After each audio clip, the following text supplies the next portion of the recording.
வணக்கம் வியூவர்ஸ், நம்ம ஆரோக்கியத்துக்கு உங்களை வரவேற்கிறோம். முருகன்னா அழகன், என்றும் 16 இருப்பவர்னு தமிழ் மருத்துவம் சொல்லுது. முருகனை மாதிரியே அழகும் இளமையும் எப்பவும் தர்றதால முருகன் கூட்டல் கை கூட்டல் காய், அதாவது முருங்கைக்காய்னு அதுக்கு பேர் வந்துச்சு. காட்டு முருங்கை, கொடி முருங்கை, தவசு முருங்கை, இப்படி நிறைய வகைகள் இருக்கிற முருங்கை வேர் முதல் நுனி வர மருத்துவ குணங்களை கொண்டது. அதுல சிலதை பார்க்கலாம். பொதுவா பொரியலுக்கு பயன்படுத்தப்படும் முருங்கை பூக்கள் உடலுக்கு உரத்தை ஊட்டி மாதவிலக்கை ஒழுங்குபடுத்தும், ஆண்மையை அதிகரிக்கும், உடல் வெப்பத்தை தணிக்கும். விட்டமின் ஏ, சி, சுண்ணாம்பு சத்து ஆகியவை அதிகமுள்ள முருங்கைக்கீரை அதிக அளவு இரும்பு சத்து கொண்டது. இது உணவு பாதை புண்கள், மலச்சிக்கல், சர்க்கரை நோய், மூட்டு வலி, இளநரை, பொடுகு, கண் நோய்கள் போன்றவற்றை போக்குவதோட மூளை வளர்ச்சிக்கும் நரம்பு மண்டலங்களின் ஆரோக்கியத்திற்கும் தாய்மார்களுக்கு தாய்ப்பால் சுரக்கவும்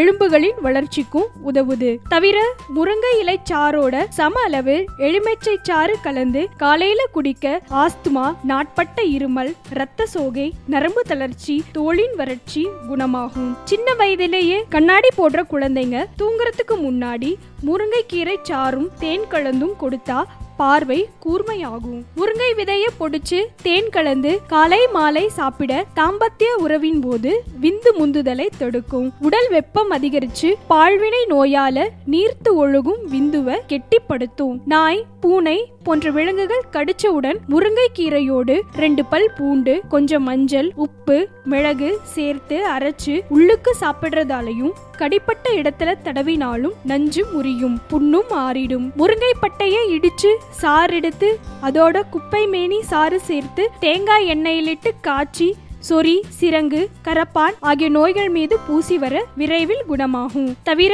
முருங்கையின் இலை, விதைகள், வேர்பட்டை, மரப்பட்டை சீழ்பிடிச்ச புண்ணுக்கு மருந்தாகவும் மூலம், பௌத்திரம் போன்ற நோய்களை குணப்படுத்தவும் பயன்படுத்தப்படுது. இப்படி முழு பகுதியையும் மருந்தாக தரும் முருங்கையை முருகனோட கிருத்திகை வழிபாட்டுக்கு படைச்சு கௌரவம் செஞ்சிருக்காங்க பெரியவங்க.